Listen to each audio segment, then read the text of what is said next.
Cześć wszystkim! Dziś bierzemy na warsztat jeden z najbardziej rozpowszechnionych mitów dotyczących aktywności fizycznej. Ile razy słyszeliście zdanie bieganie niszczy stawy? Zaczniemy od naukowych faktów, a skończymy na tym, co możecie zrobić, by wasze stawy były silne i zdrowe. Zostawcie ze mną, bo to dawka wiedzy, której nie chcecie przegapić. Do cyklu Fakty i mity wracam przede wszystkim po to, by budować w was jeszcze większą świadomość. Zbyt często wśród pacjentów pokutują obiegowe, nieprawdziwe stwierdzenia, które w dłuższym terminie mogą przynosić realne, długofalowe i negatywne skutki zdrowotne. Dlatego właśnie postanowiłem reaktywować serię w formie nieco dłuższych odcinków. Jeśli nie chcesz ich przegapić, koniecznie zasubskrybuj kanał. Zacznijmy od tego, skąd w ogóle wzięło się przekonanie, że bieganie niszczy stawy. W dużej mierze to efekt społecznych uwarunkowań, które nie zawsze miały poparcie w solidnych badaniach naukowych. W latach 70. i 80. lekarze i fizjoterapeuci rzeczywiście zaczęli zwracać uwagę na możliwe negatywne skutki biegania, co wynikało z braku nowoczesnych metod diagnostyki oraz ograniczonego rozumienia mechaniki ciała. Dla przykładu badania prowadzone w 1986 roku, które były opublikowane w prestiżowych czasopismach, sugerowały, że nadmierne obciążenia mogą potencjalnie przyspieszać degenerację chrząstki stawowej. Używano wtedy modeli biomechanicznych, które pokazywały negatywne skutki kompresji stawu, jednak były one oparte na uproszczonych założeniach, nie uwzględniających zdolności adaptacyjnych tkanek. Dodatkowo w tamtych czasach nie rozumiano jeszcze w pełni koncepcji, że chrząstka stawowa, podobnie jak mięśnie,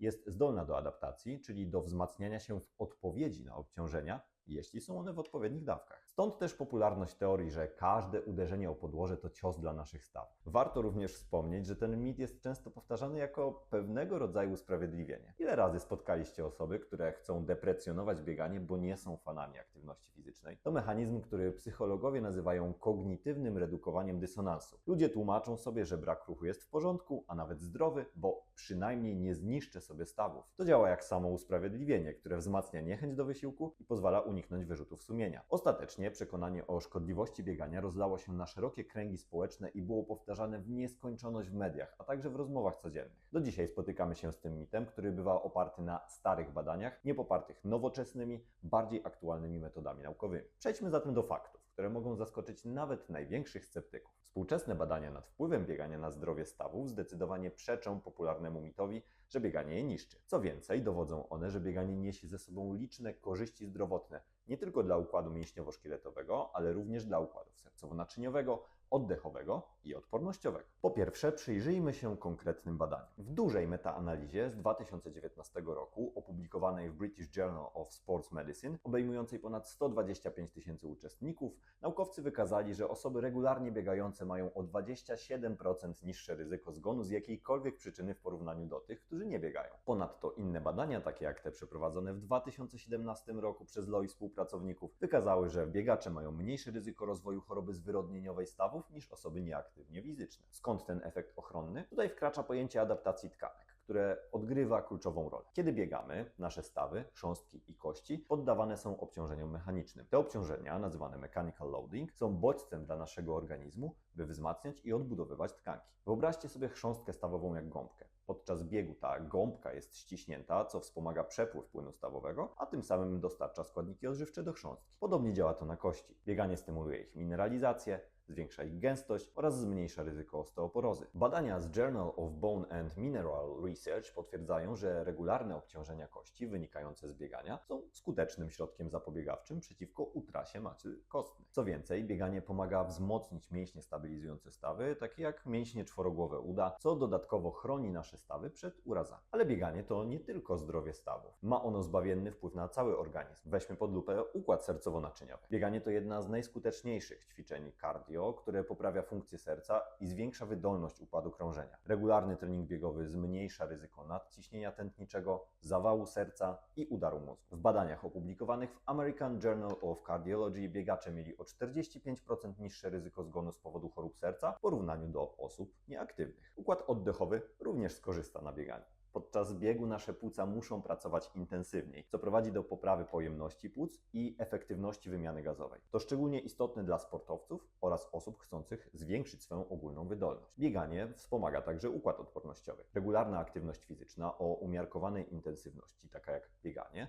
zwiększa liczbę białych krwinek, co oznacza lepszą obronę organizmu przed infekcjami. W badaniach opublikowanych w Journal of Applied Physiology wykazano, że osoby trenujące regularnie rzadziej chorują na infekcje wirusowe przymusowe, takie jak przeziębienie, w porównaniu do osób prowadzących siedzący tryb życia. Nie można też zapominać o tym, jak bieganie wpływa na naszą psychikę. Podczas biegu organizm uwalnia endorfiny, znane jako hormony szczęścia, które redukują poziom kortyzolu, czyli hormonu stresu. To naturalny sposób na zmniejszenie napięcia i poprawę samopoczucia. W badaniach psychologicznych udowodniono, że osoby regularnie biegające mają niższe ryzyko depresji i lepiej radzą sobie ze stresem. Odpowiednie bieganie działa jak naturalna terapia, pomagając w regulacji nastroju. Przejdźmy teraz do bardziej złożonego aspektu, który często powoduje niezrozumienia i przyczynia się do utrwalania mitu, że bieganie niszczy stawy. Kluczowym punktem jest tutaj różnica pomiędzy bieganiem rekreacyjnym a bieganiem wyczynowym na najwyższym poziomie. Bieganie wyczynowe, czyli treningi zawodników światowej klasy, które często wymagają przesuwania granic fizycznych organizmu. To właśnie u takich zawodników rywalizujących na najwyższym szczeblu pojawiają się poważne przeciążenia oraz urazy wynikające z intensywnych treningów i braku wystarczającego czasu na regenerację. Weźmy przykład. Zawodnicy biegający ultramaratony, trenujący codziennie na bardzo wysokich objętościach, oczywiście obciążają swoje stawy w sposób, który znacząco zwiększa ryzyko kontuzji. Badania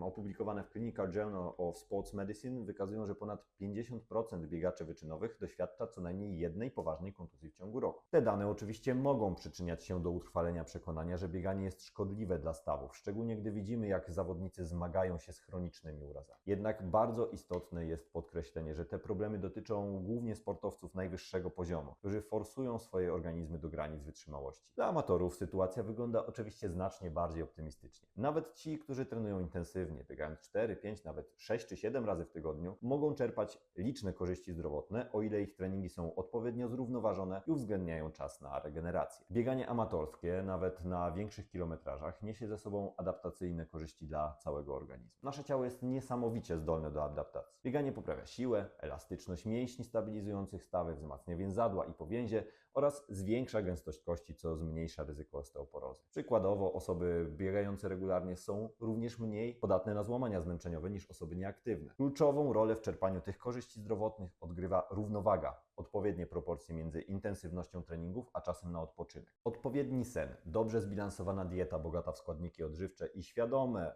podejście do ćwiczeń to kluczowe aspekty wspierające tę adaptację. Jeśli nie zachowamy tej równowagi i zaczniemy biegać za dużo lub za szybko, bez odpowiedniej regeneracji i adaptacji wcześniejszej, narażamy się na przeciążenia. Przykłady kontuzji związanych z przeciążeniem obejmują zapalenie ścięgna Achillesa, ITBS czy bóle w okolicy kolan. Te kontuzje mogą przytrafić się zarówno zawodowcom, jak i amatorom, ale oczywiście amatorów, którzy trenują z głową, ryzyko jest znacznie niższe. Teraz, gdy już omówiliśmy naukowe podstawy i obaliliśmy mit, że bieganie niszczy stawy, czas przejść do praktyki. Jak biegać mądrze, by maksymalnie wykorzystać korzyści płynące z tego sportu i jednocześnie zminimalizować ryzyko urazów? Oto 5 kluczowych zasad. Trening siłowy to podstawa. Bieganie jest sportem dynamicznym, który angażuje wiele grup mięśniowych, ale w szczególności polega na sile i stabilizacji w obrębie kończyn dolnych oraz tułowia. Mięśnie czworogłowe uda, pośladkowe, mięśnie łydek, a także mięśnie korpusu stabilizujące miednicę i sam też korpus będą pełniły kluczową rolę w ochronie stawu. Ćwiczenia siłowe jak przysiady, martwe ciągi, wykroki, steps-ups wzmacniają te mięśnie i pozwalają lepiej kontrolować obciążenia działające na stawy podczas biegu. Silne mięśnie czworogłowe stabilizują staw kolanowy, a dobrze rozwinięte pośladki pomagają kontrolować ruchy miednicy i zmniejszają ryzyko urazów bioder, dolnej części pleców, czy nawet stawu skokowego. Nie zapominajmy również o treningu mięśni głębokich stabilizujących tułów. Ćwiczenia te pomagają utrzymać tą stabilność właśnie, zapobiegać nadmiernej rotacji, które mogą prowadzić do przeciążeń stawów. Najważniejsze jest to, aby trening siłowy włączyć do swojego planu biegowego regularnie. W okresie przygotowawczym może to być nawet 2 razy w tygodniu. Ważne jest również podtrzymanie go przez cały sezon tak, by utrzymywać poziom siły. Zasada druga. Stosuj zasadę progresji. Zwiększaj objętość treningową z rozwagą. Zasada progresji to jedna z najważniejszych zasad w treningu biegowym. Najczęściej zalecana i najbardziej uniwersalna zasada to zwiększanie objętości treningowej nie więcej niż o 10% na tydzień. To pozwala organizmowi na adaptację i zmniejsza ryzyko kontuzji wynikających z przeciążeń. Jednak istnieją bardziej precyzyjne metody monitorowania obciążeń obciążeń treningowych, taka jak koncepcja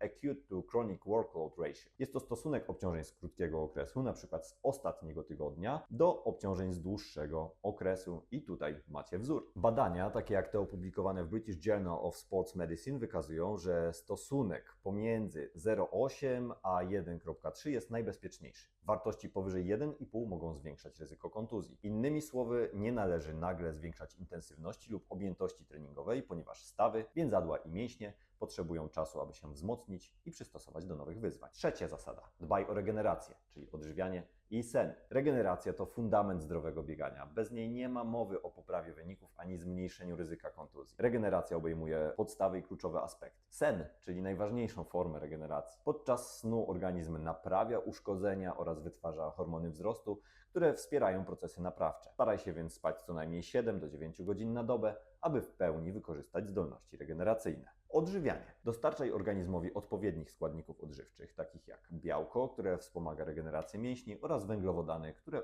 uzupełniają zapasy glikogenu. Zadbaj również o spożycie zdrowych tłuszczów i mikroelementów, które wspierają zdrowie stawów i kości. Mit bieganie niszczy stawy jest nie tylko przesadzony, ale i niepoprawny, jeżeli spojrzymy na dowody naukowe. Pamiętajcie, bieganie wzmacnia stawy, o ile biegacie mądrze. Jeżeli ten materiał rozwiał Wasze wątpliwości albo chcecie więcej takich analiz, zostawcie lajka i subskrybujcie kanał. A jeśli macie pytania, śmiało piszcie w komentarzach i chętnie odpowiem. A tego typu odcinki powstają całkowicie dzięki wsparciu moich patronów. Jeżeli chcesz słyszeć więcej tego typu treści i chcesz wspomóc mój rozwój, rozważ wsparcie mnie na Patronite. Link znajdziesz w opisie. A tymczasem do zobaczenia na ścieżkach biegowych i w kolejnym odcinku Faktów i Mitów.